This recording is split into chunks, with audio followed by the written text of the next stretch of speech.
आज हम लोग इंटरेस्ट और उसके मीनिंग फीचर समझेंगे। बहुत सिंपल है और डिस्टिंग्विश में भी डिविडेंड और इंटरेस्ट आया, उधर भी ये पॉइंट्स यूज कर सकते हैं। What is interest? सिंपल सा है, एक आदमी है, उसने डिबेंचर का पैसा दिया है कंपनी को 1 लाख रुपया। रेट ऑफ इंटरेस्ट जो है, रेट ऑफ इंटरेस्ट जिसको कूपन रेट बोलते हैं, वो 10% है। तो साल में कितना मिलेगा उसको? 10,000 रुपया। सो जो कंपनी है उसने जो लोन लिया है, किस रूप में लोन लिया होगा? Bonds, public deposits, debentures, term loans, बहुत सारे प्रकार है। तो जो लोन लिया उस पे जो कंपनी रिटर्न दे रही है, उस रिटर्न को क्या बोलेंगे? इंटरेस्ट। सो इंटरेस्ट वो पेमेंट है जो एक कंपनी जिसने कर्जा दिया है उसको एट अ फिक्स्ड रेट देती है। वो या तो 10,000 के 2 भाग होंगे, 30 सितंबर को 5 और बाकी 31 मार्च को 5। ऐसे साल में हो सकता है 2 बार हो या साल में 1 बार हो, एनुअल। मंथली तो ईएमआई हो जाता है।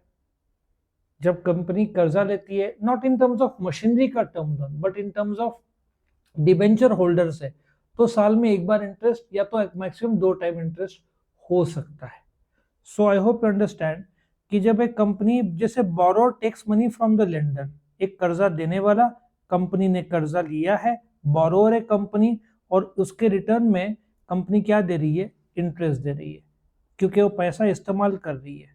लेकिन यदि तुमने पैसा लिया आईटी के लिए, होटल के लिए, रिस्क जिसमें बहुत ज़्यादा है, तो रेट ऑफ इंटरेस्ट भी ज़्यादा रहता है। ठीक है, higher the risk higher is the interest. और रेट ऑफ इंटरेस्ट किससे? कॉमन सेंस है, 1 लाख पे ना प्रिंसिपल पे होगा। बहुत रेट ऑफ इंटरेस्ट किस पे डिपेंड है? 50 चीज है।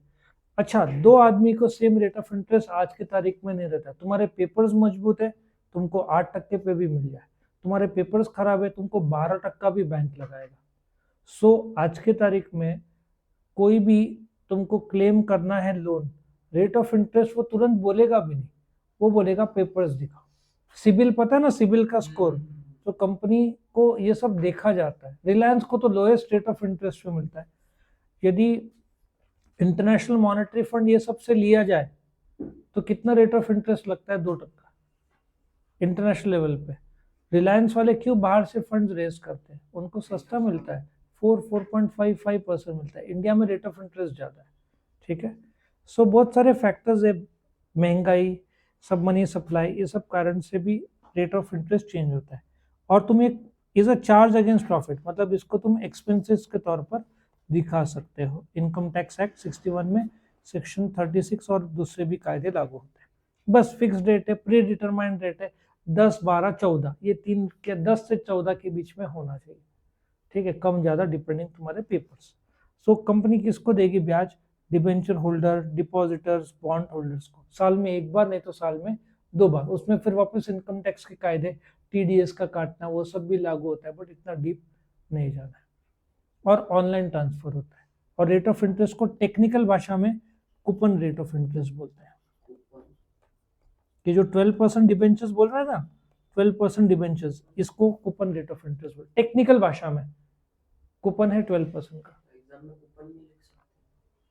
लेकिन इंटरेस्ट लिखो, वो चेकर भी उतना उसके पास वो होना चाहिए।